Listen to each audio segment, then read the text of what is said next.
When I was 23, I made the biggest mistake of my life, moving in with a stranger to save money, a mistake that almost cost me everything. But let me start from the beginning.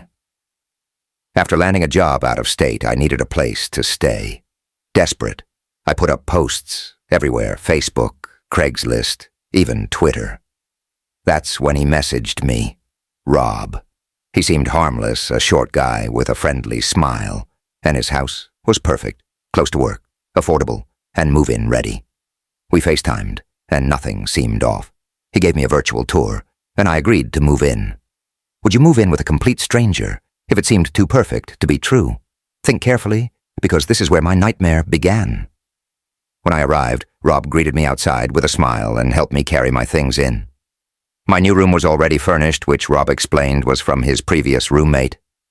The first couple of days felt fine. Rob showed me around the town, and though he was pushy about lunch and drinks, I chalked it up to friendliness. But then the first signs began to appear. One night after doing laundry, I noticed something strange. My hamper looked disturbed. Clothes weren't as I'd left them. And then I noticed a pair of my underwear was missing. Have you ever felt like someone was invading your privacy? Imagine that unease multiplied by 10 when it's someone living under the same roof. I told myself I must have misplaced it, but deep down, I felt uneasy. The next day I went to Ace Hardware and bought a lockable doorknob, secretly installing it while Rob was out. That night, I woke to asterisk banging asterisk on my door. It was Rob. His voice was sharp and angry, calling my name.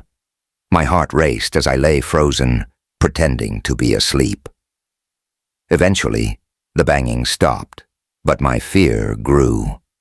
The next morning, Rob texted me, demanding to talk. When I admitted to installing the lock, he flipped out, insisting it had to go. His reaction felt asterisk off asterisk. I reluctantly removed it, but couldn't shake the feeling that something sinister was at play. A knock on the door one day changed everything. A girl, around my age, stood there, looking terrified.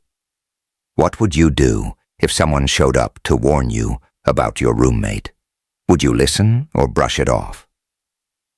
She begged me to leave immediately, explaining that Rob had multiple restraining orders against him from other women. My blood ran cold. She told me she'd seen me moving in and waited for the right moment to warn me. I didn't hesitate. That same day, I packed my belongings and made arrangements for a new apartment. But Rob was growing suspicious. He asked me why I was leaving, and I lied, saying it was family-related. That night, I woke up to my worst nightmare.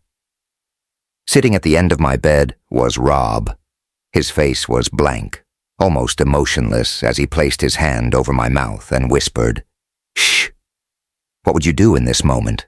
Fight back, scream, or run? I begged him not to hurt me. His response sent chills down my spine.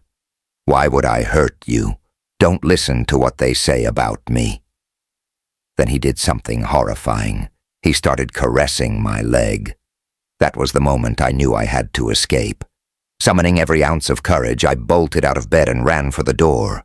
Rob screamed after me, but I didn't look back. I fled outside, hiding in the bushes as I called the police. When they arrived, Rob played the part of an innocent man, denying everything. But the officers knew better. They hinted at his past arrests and warned me to leave immediately. With their help, I gathered my things and got out. The next day, I moved into a new place, grateful to be alive but scarred by the experience. This was my story, a reminder that trusting strangers can have terrifying consequences. Have you ever had a creepy roommate or unsettling experience? Let me know in the comments below.